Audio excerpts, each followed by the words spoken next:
Penguin Random House Audio presents The New York Game, Baseball and the Rise of a New City by Kevin Baker. Read for you by L.J. Ganser. Part 1. Origins. Some boy too far from town to learn baseball, whose only play was what he found himself. Robert Frost. Birches. 1. City game. It was always a city game, baseball.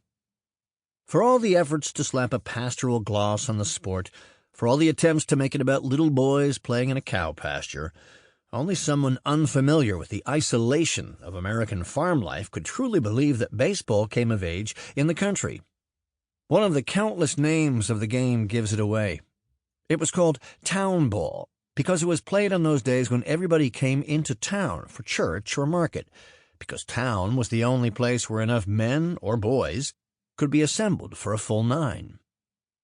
What we think of as baseball today is really an urban game. More precisely, it is the New York game. That's what modern baseball was first called and where it was first played. New York is where its rules were perfected and where we first kept score. New York was where the curveball was devised, and the bunt, and the stolen base, and where the home run came into its own. New York was where admission was first charged to see a game, and where the very first All-Star game was played, and the first World Championship.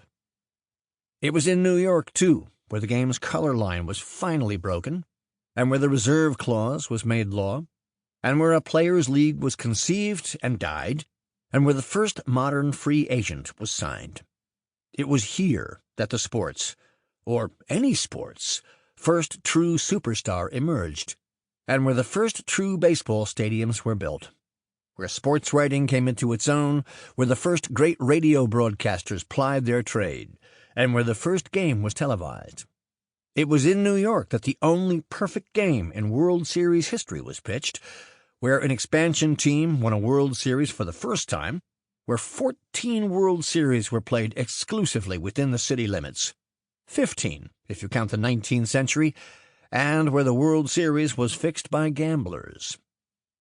New York was where the Babe and the Iron Horse, and Joltin' Joe, and the Say Hey Kid, and the Mick, and the Duke, and the Big Chief, and the Big Six, and the Big Cat, and Wee Willie, and the Little Napoleon, and Pee-wee, and Dr. K, and Tom Terrific, and Happy Jack, and Twinkle Toes, and Mr. October, and Mr. November, and Sal the Barber, and the Curveless Wonder, and Ducky Wucky, and King Kong, and the Lively Turtle, and Death to Flying Things, and Push 'em Up, and Old Reliable, and Marvelous Marvin, and the Fordham Flash, and Grandma, and the Mahatma, and Mex, and Donnie Baseball, and the Polar Bear, and the Judge, and the Chairman of the Board, all came to play the game. Baseball's a game that grew up inextricably linked to the pace, and the customs, and the demands of New York. It was shaped by the challenges and the possibilities the city had to offer, by its inventiveness and its ambitions, its grandiosity, and its corruption. For the last 2 centuries, the game's trajectory has followed the city's many rises and declines, its booms and its busts, its follies and its tragedies. This is the story of that city and its game. It is, as well, a fan's story. It is not devoid of statistics, for the numbers are as inextricably wrapped up with baseball as they are with all of American life. But those looking for another exercise in sabermetrics should look elsewhere. It is not a sociological study, other than in what I have learned and observed from spending my whole adult life in the city and watching baseball since I was 8 years old. It is a story of the games and the heroes, though any attempt to tell the tale of all the great games and the great heroes would overwhelm any book, as it nearly overwhelmed this one. It is, first and foremost, I would hope, the story of all those who lived the game and the city, of those who tried and fell short, who had bad luck, who had bad intentions or bad habits, of those who contributed something important, however minor it might have seemed at the time. of those who wrote of the game and described it, their words devoured by boys in their bedrooms during the winter months, or fluttering out over the airwaves on a sweltering summer night. The sound of the crowd rising and falling behind their voices like the swell and recession of the waves on a beach. Not long ago, there was a heated dispute between Bill James, the iconoclastic writer and researcher whose work has done so much to change how we look at the game, and the Major League Players Union over just whom the game belonged to, those who watch it or those who play it at the very highest level. It was a silly debate because the answer is both, of course. Without players and fans, there could no more be baseball than there could be theater without actors or theater-goers. The game endures, this ineffable silly thing to which too much attention is paid, this uneasy, wobbly, wonderful contraption which is always threatening to blow itself up, and which in this manner is never more like the city from whence it sprang. The history of baseball is a lie from beginning to end, from its creation myth to its rosy models of commerce, community, and fair play. The irrepressible John Thorne tells us in Baseball in the Garden of Eden. The lie begins with where and how it was founded. It is not the intention here to decide the eternal debate over exactly when and where the very first contest involving a bat and a ball took place. Claimants range from Prague to Pittsfield, and just about every burg in between. As David Block makes clear in Baseball Before We Knew It, mankind was probably playing some sort of bat and ball game from the moment we first came off the savannah. Ancient hieroglyphics depict Egyptians with bats playing at something called Seker Hemat around 2500 BC. Berbers in the 1930s were observed playing Takurt el Mahag, or the Ball of the Pilgrim's Mother.